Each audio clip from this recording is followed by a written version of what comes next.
Сәлеметсіздер ме? Мен Шоқан Уәлиханов атындағы мектеп гимназиясының қазақ тілі мен әдебиеті пәнінің мұғалімі Нұрғали Тоғалай. Шерхан Мұртаза туралы 8 қызықты дерекке назар аударайық. Шерхан Мұртаза 6 жерде бас редактор болып қызмет атқарған. Бір қызығы, Шерхан Мұртаза бастапқыда жазушы, журналист ретінде емес, ақындығымен танылған болатын. Кейінірек Зейнолла Қабдоловтың сынынан кейін ақындықты мүлдем тастап кеткен болатын.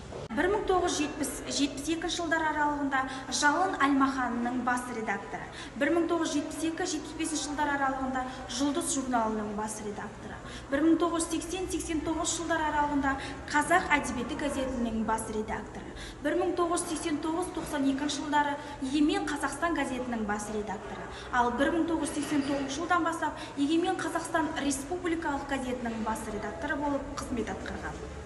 Қаламгер Тұрар Рысқұловтың өмірі жайлы 5 кітап жазған болатын. Соның ішінде ең көлемдісі «Қызыл жебе» атты кітабы. Ұлт қайраткері Тұрар Рысқұловтың тағдыры арқылы қазақ халқының басынан кешкен қилы-қилы кезеңдерді бейнеледі. Сондықтан да бұл халықтың ықыласына ерекше бөленген шығарма. Лениншіл газетіне бас редактор болып келгенде 30 мың таралымнан таралған газеттің оқырман санын 150 мыңға жеткізді.